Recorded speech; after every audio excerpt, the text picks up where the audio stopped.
দর্শক শ্রোতা, রংপুর টিভি প্রেসের স্টুডিওতে আপনাদেরকে স্বাগতম। আজকে আমাদের এই রংপুর টিভি প্রেসের স্টুডিওতে উপস্থিত রয়েছেন, আমার ডান দিকে রয়েছে মান্যগণ্য জঘন্য ব্যক্তি এবং আমার বাম দিকে রয়েছে ছাত্র আন্দোলনের সমন্বয়কারী। আমাদের এই টক শোর মাধ্যমে আজকে আপনাদেরকে উভয় পক্ষের মতামত সম্পর্কে ধারণা দেব।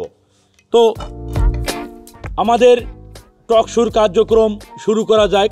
প্রথমে আমরা চলে যাব আমাদের মান্যগণ্য জঘন্য ব্যক্তির কাছে। প্রথম প্রশ্ন হলো যে ঢাকা শহরের আকাশে হেলিকপ্টার দিয়ে এটা কি করা হলো? তো আমরা চলে যাচ্ছি মান্যগণ্য জঘন্য ব্যক্তির কাছে।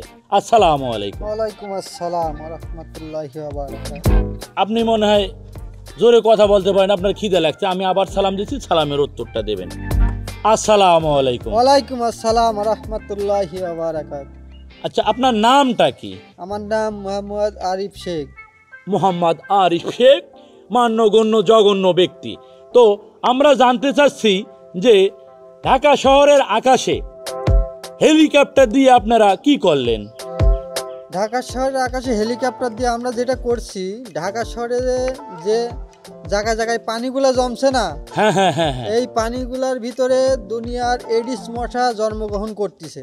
ও মানে আপনি বুঝাচ্ছেন যে আমরা যে ডেঙ্গু মশা যাকে বলি, হ্যাঁ হ্যাঁ, এই মশাগুলো বংশ বিস্তার করছে। এই মশাগুলা বংশ বিস্তার করছে এবং এটা ধ্বংস করার জন্য হ্যাঁ, এই হেলিকপ্টার দিয়ে বিষ ছিটানো হয়েছে। ও মানে মশা মারার স্প্রে করছে। হ্যাঁ, মশা মারা স্প্রে করা হয়েছে। আচ্ছা, আপনাকে অসংখ্য ধন্যবাদ। এবার চলে যাব আমাদের ছাত্র আন্দোলনের সমন্বয়কারী মোহাম্মদ ইব্রাহিমের কাছে। তো আসসালামু আলাইকুম। ওয়ালাইকুম আসসালাম। ভাই, আপনার নাম কি? মোহাম্মদ ইব্রাহিম খান। ও সরি, আমি শুধু ইব্রাহিম বলছি, এই জন্য আমি আন্তরিকভাবে দুঃখিত। তো আপনার কাছে একটি প্রশ্ন রইল যে আপনারা কোটা সংস্কার আন্দোলন করতেছিলেন, তো আমরা প্রথম পর্যায়ে দেখছিলাম যে আপনারা শান্ত শিষ্ট ছিলেন। হঠাৎ করে কিভাবে এরকম অশান্ত বা আক্রমন্ত এই মনোভাব কেন হলো আপনাদের? আপনি কি কপালে চোখ নাই? চোখে দেখেন না?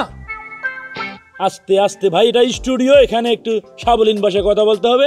আমার দুটি চোখে আছে, আমি দেখতেছি আপনি মোহাম্মদ ইব্রাহিম শেখ আমার বাম দিকে বসা এবং আমার ডান দিকে বসা আছে মান্যগণ্য জঘন্য ব্যক্তি আরিফ শেখ। তো আমি চোখ আছে, দেখতেছি, একটু সাবলীন ভাষায় বলুন। রংপুর পার্কের মধ্যে আমাদের ভাই আবু সাইদ বুক পেতে দিয়ে নিহত হয়ে গেল, সেখানে দেখছেন?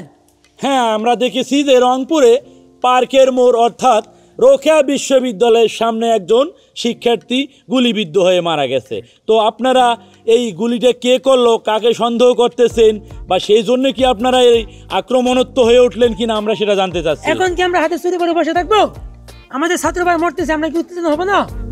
আমার তো অস্ত্র নাই। তো আপনি কি বলতে চাচ্ছেন যে আবু সাইদ গুলি খেয়ে মরল? তো আমরা এজাহারে আবু সাইদ যে গুলিবিদ্ধ হয়েছিল সেই এজাহারে এই গুলিটা যে কে করছে, হ্যাঁ, এটা তো পুলিশের নাম উল্লেখ নেই। তা আপনারা কাকে সন্দেহ করতেছেন? 100% পুলিশে গুলি করেছে। পুলিশে গুলি করেছে, আমরা এজাহারে দেখেছি, এজাহারে পুলিশে গুলি করেনি। তো আপনারা পুলিশে দোষারোপ করছেন যে গুলিটা? আমরা চোখের দেখা, মিডিয়া ছিল, ক্যামেরা ছিল, যখন সে বুক পেতে দিছে পুলিশ সরাসরি গুলি করছে আমার ভাইদের বুকে। আচ্ছা, তা আপনি বলতে চাচ্ছেন এই গুলিটা পুলিশে করেছে? আচ্ছা, আপনাকে অসংখ্য ধন্যবাদ। এবার আপনার চলে যাব মান্যগণ্য জঘন্য ব্যক্তির কাছে। আচ্ছা, আরিফ শেখ। জি বলুন। হ্যাঁ, আমাদের এই ছাত্র আন্দোলনের সমন্বয়কারী বললেন যে ওই আবু সাইদের বুকে পুলিশে গুলি করেছিল, তা এই বিষয়ে আপনি কি বলবেন? আপনাদের ছাত্র আন্দোলনের সমন্বয়ক যে কথাটি বলছে সেই কথাটি একবারে ভিত্তিহীন, এর কোনো প্রমাণই নাই। তাই? হ্যাঁ। তাইলে আপনি কি বলতে চাচ্ছেন যে এই গুলিটা পুলিশ করেনি বা অন্য কেউ করছে, এরকম কোনো কিছু? হ্যাঁ, এই গুলিটা পুলিশে করেনি, এই গুলিটা অন্য কেউই করছে। তাই? এবং ছাত্রদের ভিতরেই কেউ করছে। এটা কি ছাত্ররা এই ঘটনা ঘটার পরে পুলিশকে দোষারোপ হ্যাঁ, করছে? ছাত্ররা এই ঘটনা ঘটানোর পরে পুলিশের উপর দোষারোপ দিতেছে, কারণ এরা আগে প্রথমে শান্তিপূর্ণভাবে কর্মসূচি দিয়েছিল, কিন্তু এরা হঠাৎ করে এরকম উচ্ছৃঙ্খলা দেশের ভিতর সৃষ্টি করছে এবং দেশের অনেক জানমালের ক্ষতি করেছে। আচ্ছা ঠিক আছে, আপনার কাছে আমরা পরে আসতেছি। তো আপনি যে প্রথমে কথাটা বলেছিলেন, আপনাকে আমি একটা প্রশ্ন করেছিলাম যে হেলিকপ্টার দিয়ে আপনারা ঢাকা শহরের আকাশে কি করলেন। তো সেই দিনও এই ছাত্র আন্দোলন ঢাকায় চলতেছিল। তো আমরা সেই প্রশ্নটা এখন এই ছাত্র আন্দোলনের সমন্বয়কের কাছে করব। তো ভাই, সেদিন আপনাদের আন্দোলন চলাকালীন সময় হেলিকপ্টার দিয়ে ওই মান্যগণ্য জঘন্য ব্যক্তি বলছেন যে ওপর থেকে তারা মশা মারার স্প্রে করেছিল। এই কথাটা কতটুকু সত্যি এবং কতটুকু সত্যি না, আপনি একটু বলেন। আচ্ছা আপনি বলুন, মশা মারি স্প্রে দিলে ঠুস ঠুস ঠুস ঠুস করে কি শব্দ হয়? তো আচ্ছা, 1 মিনিট আপনার কাছে পরে আসতেছি। তো আরিফ শেখ জি বলুন। সমন্বয়কারী বলতেছে যে মশা মারার স্প্রে মারলে এই ঠুস ঠুস ঠুস ঠুস শব্দ হলো কেন? এটা শব্দ হয়েছে এই যে আপনার যে ফ্রি ফায়ারের যে গেমগুলো খেলে না, হ্যাঁ হ্যাঁ হ্যাঁ এই যে ওকে মারে, হ্যাঁ, হ্যাঁ। ওকে মারে, এই শব্দটাই হয়েছে। মানে এইটার কারণে ঠুস ঠুস ঠুস হ্যাঁ, ঠুস শব্দ এটার হয়েছে। কারণে ঠুস ঠুস শব্দ হয়েছে। আপনি কখনো গেম খেলেছেন? না না না না। এই গেমের শব্দ হয়েছে এটা। আচ্ছা ঠিক আছে, আপনার কাছে পরে আসছি। আচ্ছা ভাই, এই যে মান্যগণ্য জঘন্য ব্যক্তি বললো যে ফ্রি ফায়ারের ভিতরে যখন ওই যে ওই গুলি করে বা এই যে শব্দ করে ঠুস ঠুস ঠুস ঠুস পোলাপানে আনন্দ করে, তো উনি বুঝাতে চাচ্ছে যে এটা আনন্দ করতেছে। এই বিষয়ে আপনি কি বলবেন? ছোট বাচ্চারা যখন ছাদে বসেছিল তখন স্প্রে পড়ছিল, স্প্রে পড়ার সময় শিশুরা মারা গেল কি জন্য? তা আপনি কি বলতে চাচ্ছেন যে ওই হেলিকপ্টার দিয়ে গুলি করা হয়েছে? গুলি করা হয়েছে? হ্যাঁ। আচ্ছা আপনার কাছে পরে আসতেছি, চলে যাচ্ছি মান্যগণ্য জঘন্য ব্যক্তির উপর কাছে। আচ্ছা ভাই, উনি বলতেছেন আপনারা হেলিকপ্টার দিয়ে ঠুস ঠুস ঠুস ঠুস গুলি করেছেন, এটা কি সত্য? না, এটা সত্য না।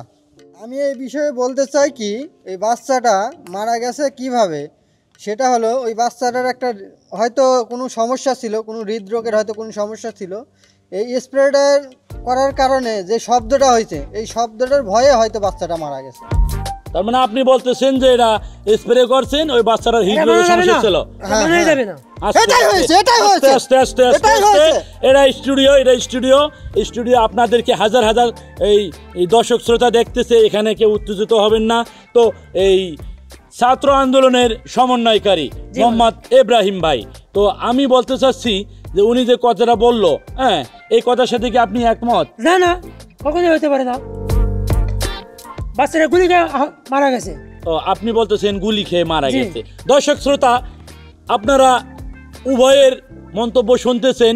কেউ বলতেছে গুলি খেয়ে মারা গেছে, আবার কেউ বলতেছে ঢুস ঢুস ঢুস ঢুস মশা মারার স্প্রে করছে। তো এই পর্যায়ে আমরা যাব ইন্টারনেট প্রসঙ্গে।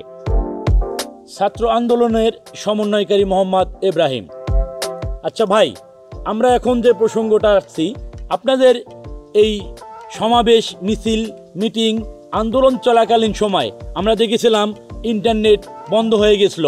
তো এই বিষয়ে আপনি কি বলবেন? ইন্টারনেট বন্ধ করা হয়েছে যে জন্য, সেটা নিয়ে বলতে চাই, আমরা যেন ছাত্র ভাইয়ের আন্দোলন করেছি সেটা যেন বিভিন্ন দেশে প্রচার না হয়, মানুষ যেন দেখতে না পারে, সেই জন্য ইন্টারনেট বন্ধ করা হয়েছে। আচ্ছা ঠিক আছে, আপনার কাছে পরে আসছি। দর্শক শ্রোতা, আমাদের ছাত্র আন্দোলনের সমন্বয়কারী বলছেন যে তাদের আন্দোলনগুলো যেন মানুষ দেখতে না পারে, সেই জন্য ইন্টারনেট বন্ধ করা হয়েছিল। এবার চলে যাচ্ছি মান্যগণ্য জঘন্য ব্যক্তির কাছে। তো ভাই, আমাদের সমন্বয়কারী যে কথা বললেন যে তাদের আন্দোলনকে আপনারা দমন প্রিয়ন চালানোর জন্য ইন্টারনেট বন্ধ করে দিয়েছিলেন, এই বিষয়ে আপনি কি ব্যাখ্যা দেবেন? এই বিষয়ে আমি ব্যাখ্যা দিতে চাই, সমন্বয়কে এই ব্যাখ্যাটা আমি দিতে চাই যে দেশের ছোট ছোট বাচ্চা এবং ছোট ছোট যে শিশুগুলো আছে, তারা ফ্রি ফায়ার পাবজি খেলে। এতদিন ফ্রি ফায়ার পাবজি কোথায় ছিল? ভাই স্টুডিওতে ছেলে পেলে ফ্রি ফায়ার পাবজি খেলে খেলে নষ্ট হয়ে যাচ্ছে। হতে পারে না। ভাই ভাই এটাতে দেখে তোমরা নষ্ট হয়ে বসেন যাচ্ছে। ভাই, ভাই শুনেন, ভাই শুনেন, তোমরা দেশে- আরে ভাই তোমরা শুনেন দেশে ভাই, একটা অশৃঙ্খলা স্টুডিওর সৃষ্টি করেছো। মধ্যে এই ধরনের কাজ করবেন না আপনারা। কেন বলবে সে? কেন বলবে সে? হাজার আমি হাজার বলবো, দর্শক আপনাদেরকে আমি বলবো, দেখতেছে। তোমরা এই, যে আন্দোলন করছো, আপনারা ভাই চলবেন ভাই, কেন আরে ভাই চলবেন ভাই, হতে পারে না। আরে ভাই চলবেন ভাই।